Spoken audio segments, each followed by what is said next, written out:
warahmatullahi wabarakatuh. Selamat sore, senang sekali hari ini saya Bara Zulfa kembali hadir dalam rangkaian acara istimewa dan juga spesial podcast obrolan Serawung Karya Bakul by Disperindak Daerah Istimewa Yogyakarta. Tentunya dengan tema yang begitu luar biasa, sangat menarik sekali mengatasi kredit macet untuk konsumen perbankan.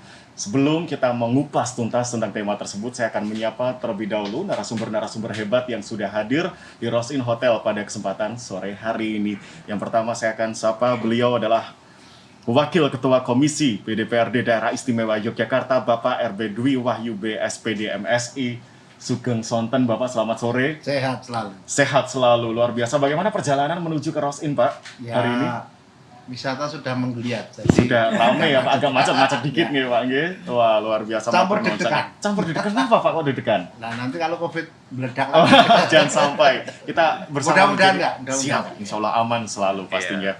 Selanjutnya saya akan coba sapa untuk narasumber berikutnya. Beliau adalah perwakilan atau anggota dari BPSK, Badan Penyelesaian Sengketa Konsumen, Bapak Amin Purnomo SH. Selamat sore Bapak. Selamat sore, Sugeng Sonten. Assalamualaikum. Waalaikumsalam warahmatullahi wabarakatuh. Bagaimana kabarnya Pak? Sehat-sehat. Alhamdulillah sehat. Perjalanan Agak deg-degan karena macet. oh agak macet. Kalau emang macet ini deg-degannya luar biasa Pak. Luar biasa. Selanjutnya yang terakhir, tidak kalah spesial, beliau adalah salah satu bagian dari LKY Senior Advisor LKY, anggota BPRS Daerah Istimewa Yogyakarta, anggota Dewan Pendidikan Kota Jogja, Bapak Sumono. Selamat sore Bapak. Selamat sore Mas. Bagaimana kabarnya Pak? Alhamdulillah sehat ya. Alhamdulillah sehat, semangat selalu. Iya. Luar biasa. Perjalanan macet juga Pak? Macet Juga tidak sama. deg-degan juga. Tapi tidak deg-degan. Alhamdulillah. Hari ini semuanya di sini ganteng semua Pak. Kalau di podcast sebelumnya biasanya ada yang berwarna gitu, ada Sri Kandinya. Hari ini kita semuanya. Iya. Wah, ini luar biasa perkasa semua ini Pak ya. Walaupun tadi sempat hujan, semoga hati kita nggak selalu hujan Pak. Selalu semangat selalu. Hujan di luar tidak sederas sama hujan di hati. Aduh, kalau anak muda tuh bahasannya emang agak ini Pak. Senang sekali hari ini saya Bara, Bapak yang akan memandu rangkaian podcast istimewa dari Disperindak Daerah Istimewa Yogyakarta, obrolan Serawung Karya Bakul, dengan tema yang sangat menarik, mengatasi kredit macet untuk konsumen perbankan. Wah, tema ini juga sebenarnya berat, tapi kalau kita kupas pasti akan menjadi ringan karena akan terselesaikan segala pertanyaan yang masuk. Ya. Saya akan coba ke Bapak Sumono dulu, selaku tim pengaduan LKY, Lembaga Konsumen Yogyakarta, Bapak. Oke. Sebelum nanti kita kupas apa itu LKY, saya langsung ke pertanyaan. Bapak, kredit macet, Pak. Kok akhir-akhir ini sering muncul ya kalimat kredit macet, pinjol lah dan lain sebagainya lah gitu ya Pak. Mungkin bisa dijelaskan terlebih dahulu, Bapak? Iya. Gini, Mas. Kredit macet itu adalah situasi di mana seorang atau perusahaan itu sudah tidak mampu lagi membayar pinjamannya atau kreditnya kepada bank tersebut. Baik. Itu sudah tidak mampu lagi. Bener-bener iya, gitu, Pak. Sudah macet. Yang namanya macet kan udah madek aja. Udah nggak bisa. Gimana-gimana. Lebih-lebih di saat pandemi, udah 2 tahun ini, banyak pengusaha-pengusaha, banyak perorangan yang macet kreditnya. Ini ada beberapa sebab gitu, macet gitu.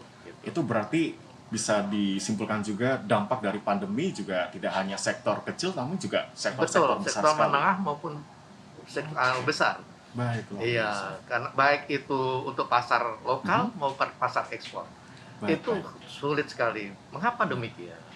Pasar lokal, Mas kan tahu, pertumbuhan ekonomi di Indonesia waktu itu masih minus kan? Benar. Ya kan, sekarang sudah bagus. Sekarang Sudah di perlahan. tahun 2001 sudah 2002 sudah diprediksi sudah hampir 5 lebih. Benar. Dulu itu minus. Itu kalau artinya apa? Kalau pertumbuhan ekonomi rendah, itu artinya daya beli masyarakat tidak ada. Benar. Nah gimana?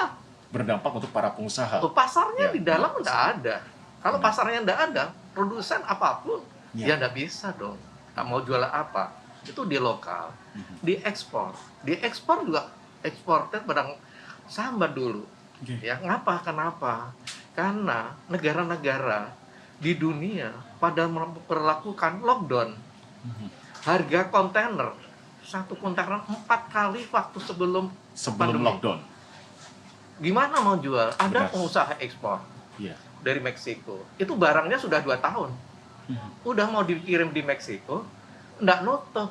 Cari kontainernya 4 kali harganya, shipnya, kapalnya juga Juga sulit. sulit ya. Iya sulit. Banyak tempat lockdown akhirnya Iya, harus lebih iya mau banyak balik cari, sini benar. di negara singgah di lockdown Hmm. sampai dan mahal gitu. Benar. Itu pasar ekspor gitu. Itulah yang terjadi. Yang saat ini. terjadi di seluruh dunia, bukan Tidak hanya Indonesia saja. saja. Wah, luar biasa ini. Iya, Kalau dampaknya luar biasa dampaknya berbicara pandemi, ekonomi. salah satu sektornya seperti ini walaupun Iya. masih banyak dampak yang terjadi lainnya. Alhamdulillah Indonesia, pemerintah kita ini memberikan kebijakan tentang fiskal, Iya, tentang kredit, kredit yang ada untuk kredit membantu usaha, membangun. iya, Iya, benar. dengan bunga rendah, penjadwalan angsuran, ya kan semua lembaga keuangan sama presiden dijadwalkan Iya. ulang, Benar. Banyak Ya. kebijakan yang ini untuk menyelamatkan. Sangat, iya. benar. sangat Baik. membantu itu. Luar biasa sekali, matur nuwun sangat Bapak Sumono. Selanjutnya saya ke Bapak Amin. Pak, berbicara tentang tema kredit macet untuk perbankan ini, mengatasinya. Seharusnya upaya apa Pak? Kalau dari Bapak atau mungkin ada yang akan disampaikan? Terima kasih. Jadi sebagaimana dipaparkan oleh Pak Dirjen, memang realitas pengusaha itu saat COVID ini seperti itu. Kemudian munculnya kredit macet dulu ya, munculnya kredit macet dulu itu kalau pada waktu normal, pada normal ekonomi itu biasanya memang ya satu mungkin dibagi dua. Kebetulan saya kan di samping di BPSK juga saya sebagai lawyer juga, jadi sering ngajak klien yang seperti itu. Nah, kita simpulkan sementara mungkin keliru juga. Mungkin keliru juga, tapi mungkin banyak betulnya juga. Jadi ada dua sisi, dua kemungkinan. Kredit macet yang sebagaimana Pak Mono tadi ada, kemudian ada semacam budaya kita itu ada yang mungkin sebetulnya bukan pengusaha, tapi entah itu bukan pengusaha, kemudian kita kayak pengusaha, sebetulnya belum punya ini sebenarnya. belum punya atau mungkin sok pengusaha, mungkin teman-teman yang Jiwa sok pengusaha. gitu. Sok pengusaha. Ya, Sok pengusaha. kemudian kredit, Padahal terus bank juga demikian, banknya kan juga sebetulnya tahu, cuman kan butuh pemasaran. tapi kan juga harus ya Pak ya. Pemasaran yang dibutuhkan, simbiosis toh. Nah akhirnya juga kredit terjadi secara hukum benar, benar, semuanya benar. Regulasi sudah tidak ada yang dilanggar. Salahkan, ya. Nah, dulu sebelum pandemi itu banyak yang itu tadi. Ya, Bukan seperti seperti itu yang macet, Iya, itu benar. sebetulnya bukan pengusaha. Kan itu pada dasarnya. Nah sekarang yang macet juga betul-betul pengusaha, tapi ini kan insiden ekonomi. Apalagi bukan juga pengusaha. Nah, kan seperti itu. Jatuh. Jatuh seperti itu. Jadi banyak jumlahnya juga banyak. Dan banyak Nah, versi. ketika mengatasi hal tersebut harus dilihat dulu ini tadi dua gen tadi, dua gen yang berbeda tadi. Nah, itu yang berbeda. Kalau yang pengusaha mungkin itu masih ada solusi, artinya Bisa mungkin strategi ya gitu, Pak. karena feeling Ya. pengusaha kan kalau kira-kira nggak ada penghasilan seperti ini kan Harus ngapain ya saja. ada strategi untuk menangani mereka sendiri kan bisa gitu. Nah, sering ada jalan keluar. Tapi kalau yang ini tadi game kedua tadi Ya. itu sebetulnya tidak pandemi pun aja gitu. Tidak pandemi pun aja. Kalau ini kan jalannya ya memang harus progresif ya. Progresif artinya mungkin jalannya ya memang ya makanya sekarang kan banyak barang disita toh. Nah, iya benar. Jadi jaminan banyak yang disita dan sebagainya. Entah itu di perbankan maupun di mungkin lembaga keuangan syariah mungkin ada BMT dan sebagainya. Ya, leasing dan Saat sebagainya. ini juga naik daun ini ya Pak ya. Nah ini kan, nah kalau saya cenderung kalau yang sifatnya memang sudah terjadi itu memang diselesaikan secara hukum saja. Secara hukum ini Secara kan hukum lebih saja. baik. Kan hukumnya tentu kalau masih kemungkinan bisa nyaur itu kan mungkin dengan regulasi-regulasi baru setelah COVID ini kan ada kemudahan, ada Iya. keringanan, ada penundaan dan sebagainya kan itu dimanfaatkan semaksimal mungkin. Kan itu. Tapi yang gen kedua tadi Iya. itu memang Ya gimana? iya memang Kita tidak iya. tahu ya Pak ya. Ya itu yang terjadi. Baik nasabah maupun bank ya sudah tahu itu. Fenomenanya Oh, memang seperti ini. iya seperti itu kan itu. Nah itu dilakukan secara arif. Misalnya saya sebagai lawyer misalnya, sebagai lawyer pun kita lihat gennya dulu masih mungkin nggak? Gitu. Kalau masih mungkin ya tentu kita mengajukan sama itu untuk regulasi yang sekarang dijalankan itu dimaksimalkan. Siapa tahu bisa untuk mengatasi, Bisa jadi solusi ya. itu kira-kira seperti itu. Terus preventifnya, preventifnya yang terpenting, misalnya teman-teman pengusaha yang beneran maupun teman-teman yang Macamnya bisa. ya spekulasi sebagai pengusaha itu ya mungkin untuk betul-betul berpikir ya secara cermat gitu ya, secara cermat betul agar tidak mudah apa itu melakukan kredit terhadap lembaga-lembaga keuangan baik di bank maupun di tapi khususnya Resiko semuanya tadi. itu kan resiko cukup tinggi. Jadi kalau bahasa saya ya bisalah melakukan apa sedikit, melakukan sedikit. Jangan terlalu memaksakan Dari kalau tidak mampu. memaksakan kan ini budaya kita ya. Nek kita bahasakan Jawa saja. Pengusaha itu kan memang gaya hidupnya tinggi. Dari hidup tinggi, kalau sudah tinggi. Cuman kan yang sering terjadi kan pakai ilmu dahibo. Kalau saya punya modal sekian, penghasilan sekian. Dahibo kalau saya lipatkan 4 misalnya gitu. Nah itu dalam kondisi yang seperti ini preventifnya seperti cara berpikir seperti itu untuk dikurangi lah. Nah, itu preventifnya. Nah, mungkin nanti bisa kita sambung dengan pertanyaan berikutnya. Iya. Luar biasa sekali matur nuwun Bapak. Selanjutnya adalah Bapak Priwan. Sepertinya kalau ngomong tentang kredit itu kok rasanya kayak gitu ya Pak. Nah gimana nih mau Bapak dari Bapak selaku Wakil Ketua Komisi BPKB. Begini, kalau bicara tentang kondisi saat ini ya, debitur yang mengalami macet ya, kalau mau dicari solusinya memang sulit.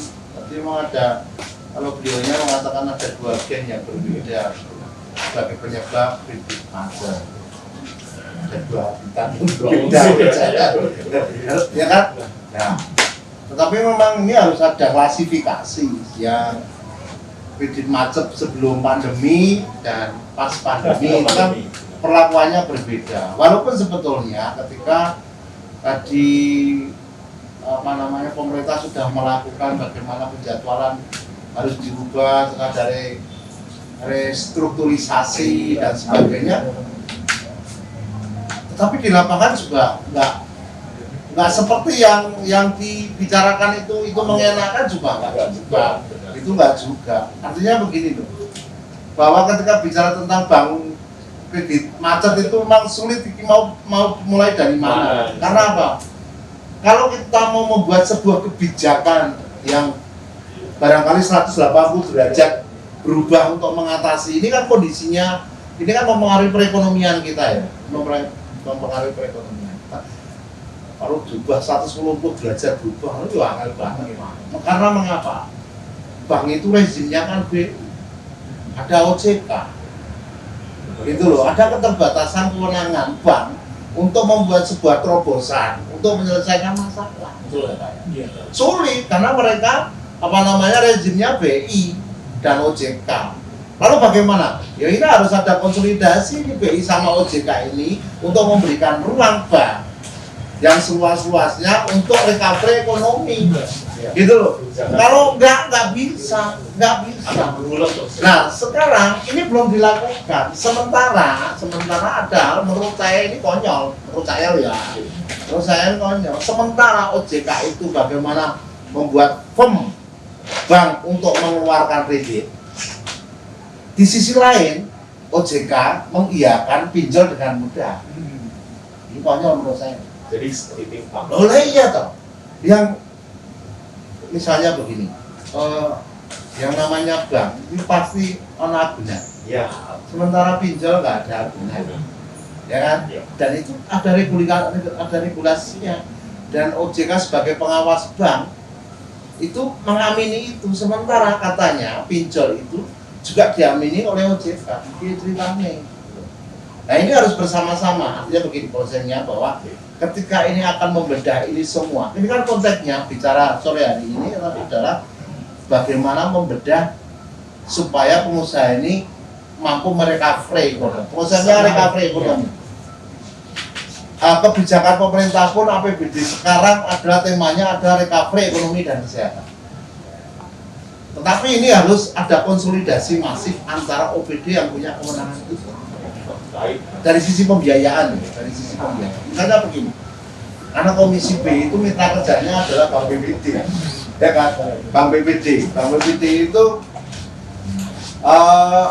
sahamnya dikuasai oleh 4 kabupaten, 1 kota dan DIY.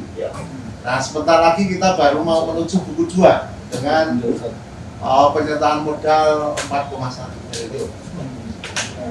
Nah, ada waktu itu kita apa namanya ngobrol dengan BPD, bagaimana ini konsep kafe ekonomi? Bagaimana 2,5 sampai 10 juta tanpa tidak sudah. Tapi apakah ini bisa mulus? Enggak. Mengapa demikian? Saya katakan tadi, ada rezim yang tidak begitu leluasa memberikan ruang bank apapun ini untuk membuat terobosan itu dalam konsep recovery ekonomi. Begini, misalnya Mas Bara itu sebelum pandemi menjadi debitur yang baik. Ya, utang 100 juta, 50 juta. Hari ini ketika pandemi, jenengan 2,5 juta aja nggak punya. Nah, ketika ini mau ke BPD, saya mau utang 2,5 juta yang tanpa agunan. Nah, BPD mesti lihat, Garai pernah utang 50 juta. Gitu loh. Apakah 2,5 juta ini terus bisa dicairkan jenengan? Nggak bisa, karena Mas Bara dikategorikan sebagai bankable, sudah paham tentang bank. Jenengan itu sudah bankable, artinya jenengan tidak layak hijab 2,5 juta, padahal jenengan kira betul. Itu lulus setengah juta orang. Nah ini yang menyulitkan bank. Ketika kami dengan BPD membuat kebijakan itu, ternyata ya sulit betul ini. Nah, tapi bagaimana dengan konsep recovery ekonomi tadi ya, pasti tersendat dari perspektif bank. Bank punya debt mau menggelontorkan itu ya sulit, karena apa? Regulasi. Hanya tadi kalau ini mau betul-betul bagaimana pemerintah mau recovery ekonomi ya, ini regulasi harus ada konsolidasi untuk bagaimana regulasi ini memberikan ruang kepada bank untuk lebih gampang. Walaupun analisa pasti dipakai, karena tadi beliaunya ngendika itu ya kalau 2 gen tadi, nanti kalau gen sing sok pengusaha kan sok usaha tadi, tapi masih banyak kok yang artinya begini kenapa saya tadi mencontohkan yang 2,5 sampai 10 juta tanpa di kota Jogja, di DIY ini datanya ada 98%. Itu pergerakan ekonomi itu digerakkan oleh 98%, Bos. 98%. Betul, digerakkan oleh UMKM. Artinya itu berharganya angka 2,5 juta sampai 10 juta itu. Namanya gorengan itu dimodal 500.000 sampai 1 juta melaku. Nah, persoalan mau ke sana itu ya sulit. Artinya ketika kita membuat kebijakan itu belum tentu itu langsung terexekut. Saya kira itu. Kita lebih buat. Iya. Maksudnya itu. Saya coba ke Pak Mono. Sesungguhnya di lapangan ini sebenarnya terjadi seperti apa Pak yang benar saat ini? Gini, Mas Bara, saya akan nambah kata ini. Mengapa terjadi ini? Iya. Ada 3. Yang pertama, itu debitur. Si perusahaan atau orang itu kurang dalam perencanaan. Kurang. Yang kedua, adanya musibah atau bencana seperti COVID ini. Ya, ini bencana, tapi bencana bukan alam. Ya. Ketiganya, ini kreditur itu kadang-kadang menawarkan kredit itu terlalu besar. Contoh, sebetulnya si debitur ini butuh 500 juta untuk bisa survive lagi, tapi borotnya jaminannya itu 2 atau 6 katakanlah, ditawari ibu, bapak, jaminan itu besar sekali. Saya kalau ngambil 500 juta bisa ditingkatkan 1 kok. Padahal dia sampai itu kemampuannya, kapasitas dia produksi itu mampunya cuma Segitu tadi. Kalau ibu pinjamin kredit, ya mampunya 500 juta untuk omsetnya atau proses produksinya dan dipaksakan itu sudah. Terus cara mengatasinya gimana? Sebetulnya bank itu memberikan kredit pada debitur itu sudah ada 5C. Ya 5C itu apa? Capital, karakter, terus collateral, jaminan, terus kemampuan, kapasitas, kemampuan, terus yang terakhir kondisi ekonomi, kondisi ekonomi suatu negara. Sekarang karakter. Kalau seseorang debitur itu sudah pernah minjam dan dia pernah macet, itu di BI ada listnya. Seperti Pak Amin tadi katakan, itu sudah kelihatan, itu minjam di mana pun kelihatan. Oh Mas Bara pernah minjam, ini udah. Wah ini ya itu karakternya. Yang 2C2 itu kapital, modal dari debitur gimana? Enggak, debitur enggak dia punya modal untuk usaha ini. Yang ketiga yaitu collateral jaminannya. Memenuhi enggak kalau pinjam sekian jaminannya sekian. Terus kapasitas, kemampuan tidak hanya kemampuan untuk membayar, tapi kapasitas kemampuan memproduksi apabila diberikan pinjaman itu. Mampu enggak dia memproduksi? Yang terakhir kondisi ekonomi. kondisi saat ini. Iya, secara makro kondisinya gimana? Itu bank itu dasar untuk memberikan pinjaman pada debitur. Gitu. Terus bagaimana caranya agar kredit tidak macet? Ada beberapa hal. Yang pertama itu kalau terjadi macet, kalau sudah terjadi macet, Kalau sudah benar-benar macet, debitur itu datang ke bank bersangkutan. Jangan kredit macet pinjam non bank. Nah, pasti muncul masalah baru. Masalah baru pasti itu akan dari lubang yang baru. Iya.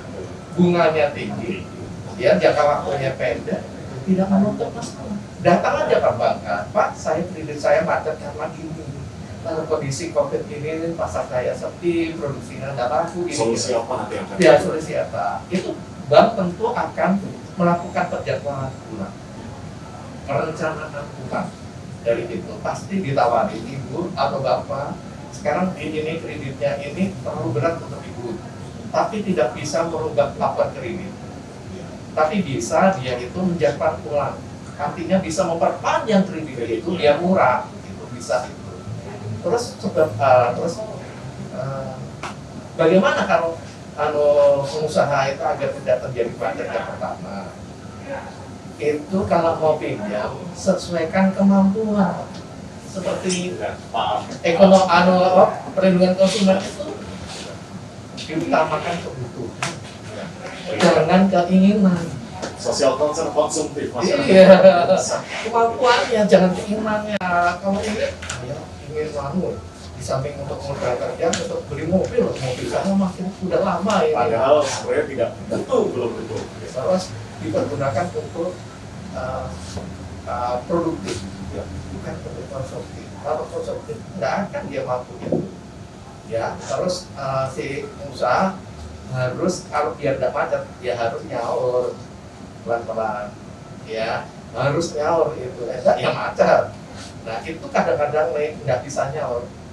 Saya itu bina UKM itu sudah 35 tahun lah. Saya diperintah terakhir di Balai Pengembangan Desa sudah ribuan UKM saya, dan saya setelah itu jadi dosen di ATM. Itu hanya tahu UMKM kita itu yang mengadakan kebutuhan itu sedikit. Jadi modal untuk usaha dan uang untuk keluarga itu jadi satu.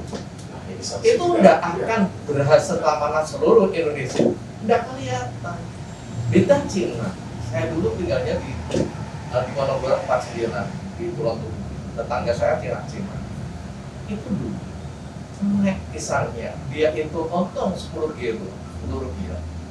Dia tidak makan untuk makan semuanya. Akan benar-benar diinvest atau bagaimana caranya? Dia makannya cuma 2 rupiah. Oh. Yang 8 rupiah untuk apa? Tambahan modal usaha. Tambah modal usaha, artinya apa? Dagangannya tambah gede. Besar. Nek tambah gede artinya apa? Profitnya tambah banyak. Ya. Dan itu ternyata tahu toko produk Ya. punyanya Jasmani. Iya. Itu dulu bapaknya itu punya toko tetangga saya namanya toko Cia. Di Batu Bumi kecil tokonya. Makanya saya dulu waktu di perdagangan saya ketemu Jawati, aku bisa, oh iya tuh gelar. Saya tuh mana bapaknya Jawati bapak saya. Gitu. Jadi ya berani makan bubur, orang Jawa enggak dicampur. Nek misalnya anaknya harap bayar sekolah yang duduk Padahal modal yang nyumbang harusnya dipisahkan. Jarang UMKM saya seluruh DIY. Jadi itu yang menyebabkan itu. Jadi pembukuan itu sangat sulit, itu sangat mempengaruhi dia itu. Kan untuk membayar kredit, tapi ya bayar juga butuh anaknya sekolah, butuh sepeda motor, juga kalau pas besar itu udah main-main gitu Pak ya. Bang sana seperti anggota DPR diaturin sana, ditonjol sana disuruh seminggu berapa kali? Siap benar. Gitu itu Mas Bara. Ternyata emang seharusnya kita bisa bagaimana caranya mengkelompokkan ya Pak ya, agar tidak terjadi masalah-masalah ini tadi. Karena emang dari social culture, dari life-nya sudah sedikit salah nih tadi ya. Nah ini perlunya sosialisasi mungkin nanti ya. Kita harus lebih mencarkan lagi, UMKM juga bisa naik kelas, naik kelas gitu ya. Nah kalau dari Pak Amin Pak, kalau biasanya di kredit macet, upaya yang dilakukan oleh bank itu sebenarnya seperti apa? Tadi sudah disebut oleh Pak Mono. Jadi begini, ini saya cerita pengalaman di BPSK. Jadi BPSK mengutamakan memang kekeluargaan. Mungkin bahasa hukumnya bisa lewat mediasi, tidak langsung. Jadi mediasi itu kita maksimalkan, masing-masing pihak itu memang kita sarankan untuk kooperatif. Kooperatif tidak hanya pada konsumennya. Dan biasanya konsumen itu punya tradisi nih, wis macet seperti hanya Bapak tadi, itu sarankan mendekati bank, malah lari gitu. Jadi malah menghindar, kan nggak kooperatif. Jadi dikira kalau ngilang itu nanti ngilang itu tidak selesai itu. Kan seperti itu. Jadi ngilang, jadi pakai aji ngilang itu. Nggak semua. Seperti itu. Nah, kalau datang ke BPSK, alhamdulillah kan tidak ngilang dia. Kalau saya macet, kan gitu kan. Nah terus kita undang para pihak. Dua pihak pelaku usaha bank toh. Nah itu kan kalau bank biasanya datang kooperatif. Ini kan kita dahulukan untuk keluarga. Jadi mediasi, kita fasilitasi biar betul-betul terjadi win-win solusi. Seperti yang disampaikan Pak Mono tadi. Memang bank kira-kira punya skema gimana, terus kemudian konsumen itu mempunyai skema gimana, nanti kan ada titik temu. Walaupun untuk sampai ketemu itu juga memerlukan waktu dan proses yang cukup lama. Karena memang kaitan dengan itu tadi terlanjur mungkin ada salah kaprah tadi sudah salah kaprah jadi salah manajemen. Tidak hanya tidak mencapai. Jadi kalau bahasa saya begini, memang Esra iso membedakan antara modal robati. Jadi ini modal robati itu sudah jadi nggak bisa permanajemen. Iya sudah kan itu. Kalau tadi kan memang Pak Mono besok robati ini tuh ngomong-ngomong. Sekarang lebih parah lagi tuh orang iso membedakan ini modal robati. Karena kok sudah repot. Jadi sudah agak marah. Nah maka peran dari mungkin BPRD memang perlu memfasilitasi agar memang ya kalau mau jadi pengusaha ya betul-betul ya mana semacam kursus pengusaha manajemen. Terus nanti kalau bank mau minjami itu sih tahu di kursus jadi mengerti berarti harusnya seperti apa ya berarti dana itu kan gitu preventif loh. Ya kira-kira seperti itu. Nanti bisa melibatkan banyak pihak untuk menjelaskan hal tersebut. Iya. Iya betul. Jadi memang harus ada, kami sebetulnya ada pelatihan terkait manajemen UMKM, betul ya Pak? Iya. Jadi tapi yo ngomong perilaku, karakter. Tapi betul yang dikendaki Pak Mono itu. digelontor berapa kalau habis. temennya Pak Mono tadi, memang betul Pak. Ini pernah ada cerita begitu. Gimana itu Pak? Ini ada teman, ada nah itu. Wah kamu kalau aku mewah-mewah apa? Kami itu, ini betul teman. Badi, ini badi ini 10 kilo, nggak mungkin dia akan makan 10 kilo, mungkin sekilo, Iya. mungkin sekilo Pak. Jadi, oh iya, pokoknya pagi-pagi itu paling hanya sayuran dicemplung ke banyu panas pun digeprek ke bawang, ya selesai. Itu betul itu, walaupun dia katanya 1 bulan 3 bulan sekali itu memang ada pesta makan di dia, malah itu tidak bisa tiap. Nah, ini ngomong perilaku itu, perilaku MKM kita belum kesana sampai kepada bagaimana memanage usahanya dia itu memang belum. Tapi begini, tapi ini memang sulit untuk diselesaikan karena karakternya tadi ya sulit untuk mau bangkit itu kalau ini. Tapi betul. Karena untuk membedakan ini modal berarti sulit. Nah, ketika ada bencana ini dia akan menyiapkan bangkit lagi itu sulit. Ini sulit Pak. Kan ini berbeda. Tahun 2006 kita ada bencana gempa. Dan waktu itu memang seluruh usaha-usaha memang pada bangkrut semua. Akhirnya ada koperasi KPR yang diperbankan yang dia macet di bank karena bencana itu diselesaikan dengan CSR. Kalau koperasi BPR itu dengan APBD ini belum lama selesainya. Saya terakhir itu menyelesaikan tunggakan yang BPR sama koperasi dengan APBD itu sekitar 2 miliar, tapi sudah selesai. Tapi ini berbeda, bencana ini berbeda. Kalau bencana yang gempa kemarin, pasarnya masih utuh ini. Tinggal artinya untuk merecovery itu masih bisa. Tetapi ini kan sekarang kan konsumennya juga perilakunya sudah beda karena mereka juga harus berhitung toh. Karena setiap pemasukannya juga sudah berkurang. Artinya ketika setiap sore dia beli tempe itu 10, dia paling sekarang 5. Begitu kan? Ini memang sulit itu untuk ke sana. Nah, bagaimana sekarang menjawab perbankan yang debitur yang DD tadi memang saya kira butuh regulasi. Kalau enggak ya repot. Karena sekarang itu mau bertahan saja. Bertahan loh ya, itu butuh proses. Belum ngomongin target lah, belum. Ini kan baru saja ini agak lega ini. Ini 2 tahun lebih loh kita ini mau bangkit, jangan-jangan kan mau ngomong target, bertahan mengembalikan posisi yang kemarin saja masih sulit. Saya kira yang terjadi di lapangan sesungguhnya. Makanya kalau saya ya di kami untuk mensiasati itu misalnya di teman-teman UMKM ya bagaimana keterlibatan anggota dewan ya paling nggak kita mensupport alat produksi misalnya mempermudah legalitas dan karena sekarang hibah uang kepada masyarakat nggak bisa, tetap skemanya adalah dana bergulir dan pasti konsepnya adalah di koperasi pun yo nggak mudah kami itu biasa bunuh koperasi karena yo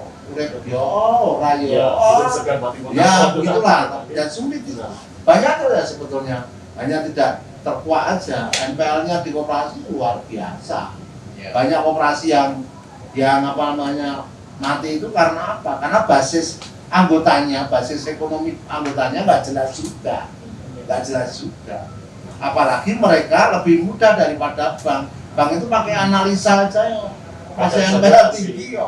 Apalagi koperasi yang itu disepakati oleh anggota itu kadang meleset. Jadi kita ya itu legalitas, support alat produksi itu saya kira itu bisa paling enggak memperingan konsep recovery ekonomi agar cepatnya sesuai harapannya. Betul. Baik, ternyata memang jika kita telusuri di dalam ada hubungan sosial, culture, Iya. ada di masyarakat juga ternyata mempengaruhi ya Pak Iya, ya, mempengaruhi. dari segala masalah yang terjadi saat ini. Iya. Tapi dengan kebijakan pemerintah seperti kredit usaha rakyat atau kebijakan-kebijakan lainnya juga sedikit bisa membantu atau seperti apa? Sangat membantu, sangat membantu, sangat membantu. Jadi ada kredit usaha rakyat. Itu kan punya orang. Situ di billboard itu dari satu BPD, bukan BPD kita, 0,26. Bang Jateh. Oh, Bang iya. Jateh. Tetangga Nano, Ya. teman saya di sini. Itu dulu BPD dulu. Iya. Dulu BPD sini. Iya, Tidak iya. salah. Ya. Nah, gini. Jadi seperti tadi Pak sampaikan Pak Amir, itu karakter. Kalian tahu, yang mengadu ke BPSK, saya dulu mantan BPSK, 5 tahun. Dulu di BPS. Iya, 2013 sampai 2018, setelah saya Pak Amin. Setelah itu Bapak. Nah itu, kalian tahu, dulu OJK belum berperanan. Dulu leasing itu semuanya lari ke BPSK. Ke BPSK, Kita yang semuanya menyelesaikan, masalah. semuanya. Leasing semuanya. Ya. Itu ini nyuruh saya Pak Amin.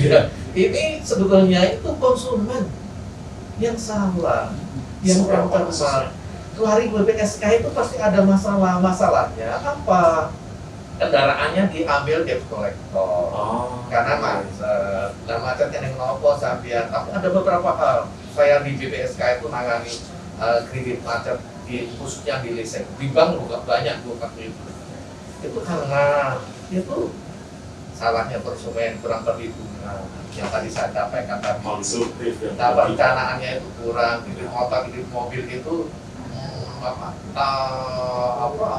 asal ambil aja. ambil aja. Ini kan setelah 3 bulan nggak bayar baru masalah. Terus ada suaminya kredit ngambil motor atau mobil pergi entah kemana, yang nanggung istrinya. Akhirnya muncul lagi. Tetapi permasalahan itu banyak oleh konsumen. Sebenarnya masalah Banyak, dibuat iya. oleh Jadi konsumen sendiri. larinya ke BPS itu semuanya, meskipun ada 1-2 itu ini mestinya tugasnya dari pemerintah mengedukasi bagaimana klausul baku. Ini sini saya sampaikan ya Pak Amin. Jadi di Undang-Undang 899 itu ada namanya klausul baku. Klausul baku itu adalah perjanjian sepihak yang dibuat pelaku usaha tanpa persetujuan konsumen, dituangkan dalam perjanjian, baik tertulis maupun tidak tertulis. Kebanyakan tertulis, seperti hanya parkir. Saya tadi kan parkir di mana itu ada tulisannya. Berapanya? Iya, saya parkir di mana tadi saya lupa. Itu barang hilang, kendaraan hilang, tanggung jawab si penitipnya. Itu tidak berlaku. Itu proses baku dengan dana Undang-Undang 899 tidak berlaku lagi. Itu tapi masih di bandara, Sampai, iya. malah hilang kartisnya, dendanya Banyak 50.000. benar. Iya benar. Di airport 20.000 Iya. ya. Benar, iya, Pak. Ya itu, jadi saya matur seperti Pak Amin sampaikan tadi, karakter manusia. Kalau sudah karakter sulit merubahnya, ya pelan-pelan kita harus Sosialisasi dan sebagainya. Baik. Nah, berbicara tentang ternyata masalah sebagian ditimbulkan oleh konsumen. Perlindungan untuk konsumen atau nasabah ini sebenarnya apa Pak? Kalau dari Bapak? Jadi memang kita ada sekarang membangunkan biar konsumen itu cerdas Baik. dulu, Cerdas ini nomor satu ya Pak? cerdas, teliti, cermat, kayak gitu loh. Cerdas, jeli. Jeli. Ambil contoh aja. Jadi ketika kita mungkin bahasa kasarannya itu kredit, biasanya kredit sepeda motor. Misalnya kalau lebaran suami istri datang ke dealer atau showroom dan sejenisnya itu kan letak milihnya, letak di perbincangan di keluarga itu milih sing rupane abang, milih rupane sing putih, apa mungkin tipe apa kan seperti itu. Ketika sampai dealer itu juga hanya suami istri ngiling-ngiling itu, tapi tidak melihat dokumen ya Pak, tidak boleh melihat dokumen. Ini memang fenomena Iya. seperti ini. Ya. Mesti dokumen, apalagi pelaku usaha mungkin ada urinya juga bahasa Jawa, Iya. apa urinya itu buat klausula itu kecil-kecil. Oh, Ya, harus di tulisannya itu cilik. Ya, Oh, dari tanda tangan. memang tanda tangan gitu, Ya, harus gitu. Jadi ya. harus pakai mikroskop lah. Iya. Kayak gitu. Betul. Kayak gitu. Jadi sehingga dua orang yang datang ke situ itu diskusinya hanya merah apa putih, kemudian tipe apa. Padahal di balik itu ada seharusnya Itu harusnya dibahas itu. Iki kok macam piye, anu piye seperti itu. Iki sewa beli, leasing atau kredit. Kalau spanduknya memang kredit. Iya. Tapi perlu diketahui bedanya kredit dengan sewa beli itu jauh berbeda. Kalau sewa beli, ya, itu kita kurang Rp1 pun, itu barang masih miliknya dealernya. Iya, fidusia itu. Kan itu. Tapi kalau kredit itu kita bayar Rp1 itu sudah menjadi pemilik. Gitu. Padahal di pampangan di itu kredit. Kredit. Nah ini saya mohon izin pada DPRD, memang ada preventif bagi BPSK yang belum bisa dilaksanakan. Mungkin nanti kita bisa diajak. Artinya kita berhak untuk mengawasi klausul baku, Pak. Sebetulnya. Cuman mohon difasilitasi kita juga dengan apa? Gitu loh, apa bersama gitu loh. Terus mengawasi klausul baku. Jadi ada produk itu cili-cili itu loh. Itu nggak boleh. Termasuk parkir itu. Kita tahu bahwa klausulanya seperti itu ketika sudah kehilangan apa gitu. Baru kita membaca. Kan gitu. Seharusnya itu gampang berdiri. Jadi sehingga tahu persis. Kira-kira seperti itu. Itu mungkin video seperti ini kadang-kadang masyarakat nggak jenis sampai di situ. Usaha kecil itu saya kira tidak hanya bicara tentang ketika membeli motor. Bank juga begitu kok. Banknya juga kecil-kecil begitu sehingga apalagi masyarakat itu pokoknya aku beli mobil, beli motor ya wes cepet. Kita gitu, warnanya apa, ngapa putih apa wes lah wes tak mulai. Itu yang tanda tangan karena yo agak tebel gitu. Tangan ya seret-seret kira-kira. Nah ketika ada masalah di situ memang dan ketika mengadu ke beliaunya pun pasti bermasalah ya Pak. Bermasalah karena dari sisi kekuatan hukum ini kata itu sangat bermakna kalau di ngomongin tentang hukum kan makna itu sangat bermakna. Sehingga ya apa ya edukasi terhadap masyarakat tentang masyarakat untuk kredit itu memang harus ada sosialisasi, ada sosialisasi. Nah kadang-kadang bank itu begini, ini cerita BPD itu banknya kita. Nah sementara Indap itu juga punya UMKM binaan ya Mas. Ada binaan semua.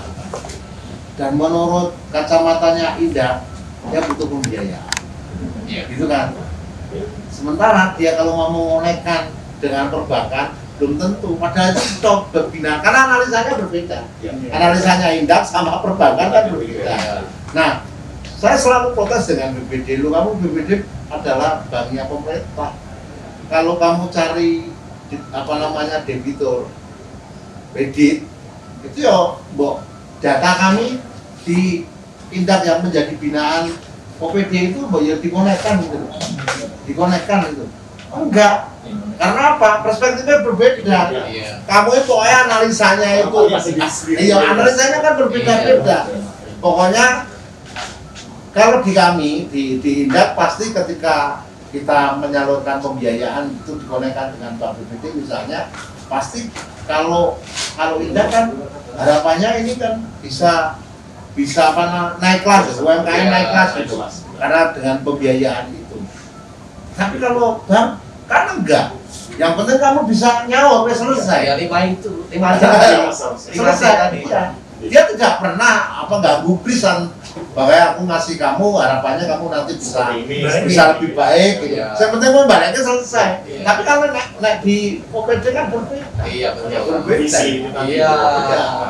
Nah, ini harus nyambung ya antara perbankan. Apalagi BPD punya kita ya, ini kudu harus satu frekuensi.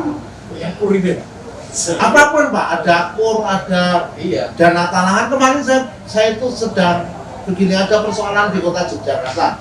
Di kota Yogyakarta itu teman-teman UMKM yang tergabung namanya Gandeng Kidong. Gandeng Kidong itu kalau setor di pemerintahan di Pura, di Kementerian atau di OPD begitu, itu setor 1 juta aja, bayaran 1 juta itu relunasi tolong sasi.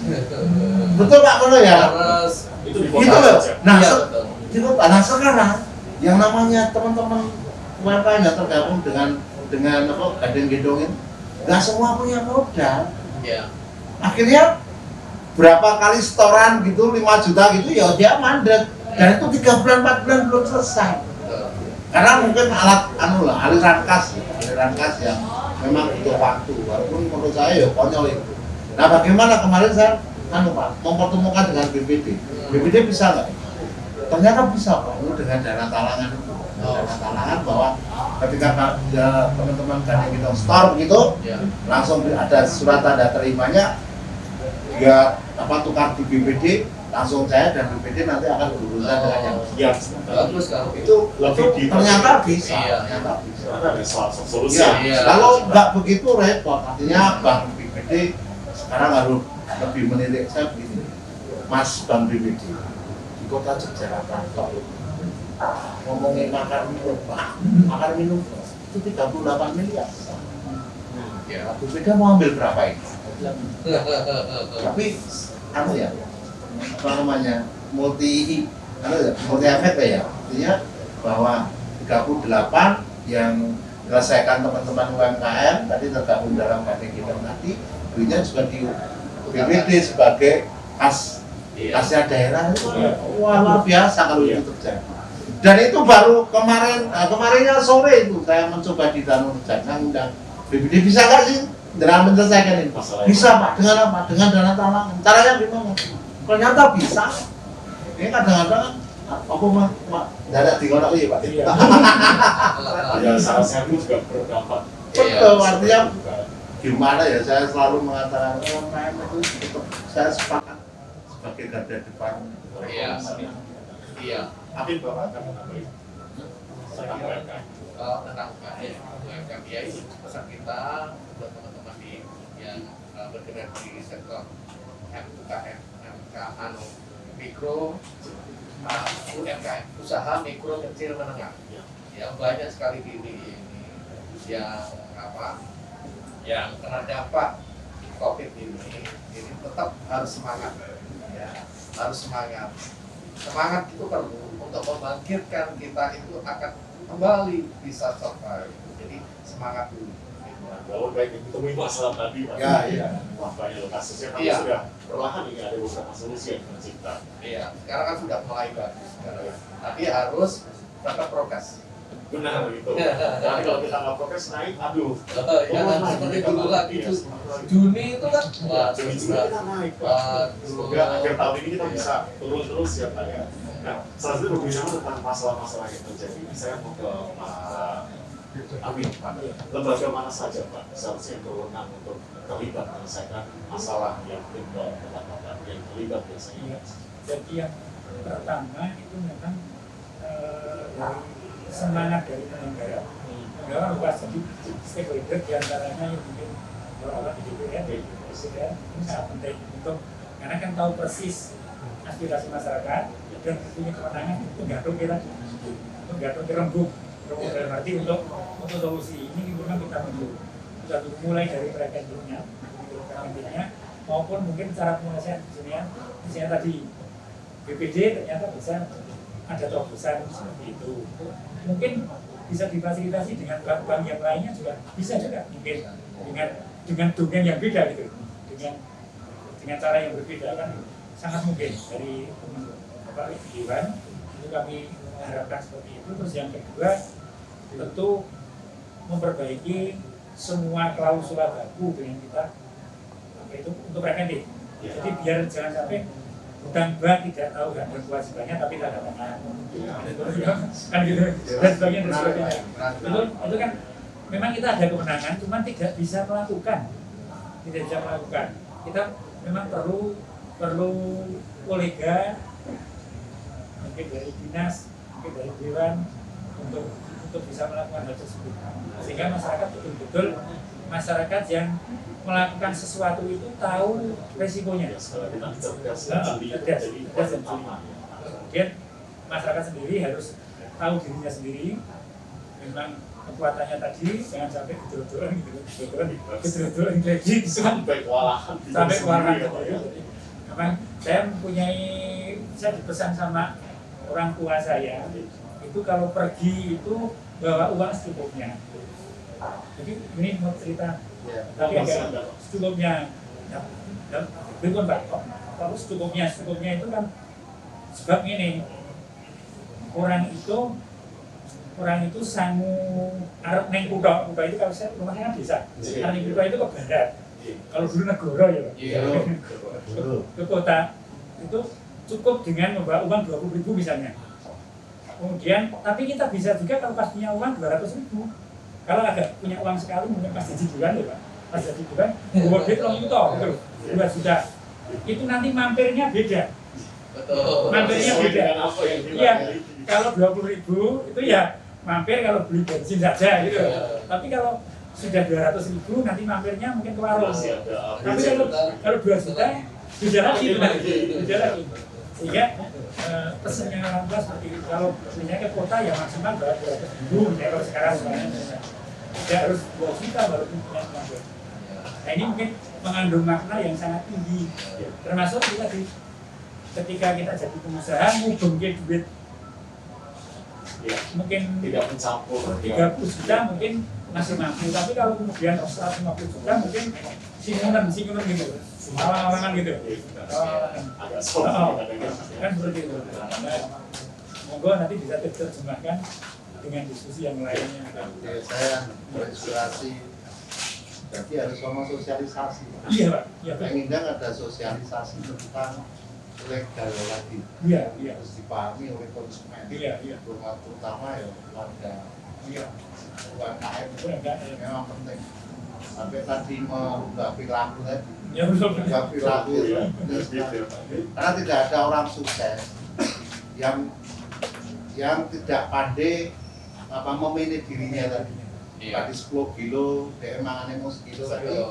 Orang-orang Pak, kecuali memang dia pengusaha yang memang warisan. Nah, ini ya, punya ya, tetapi nalurinya jalan. ya, tetapi kalau memang dari nol Pak, pasti dia akan mengalami sambut baru dan lain sebagainya.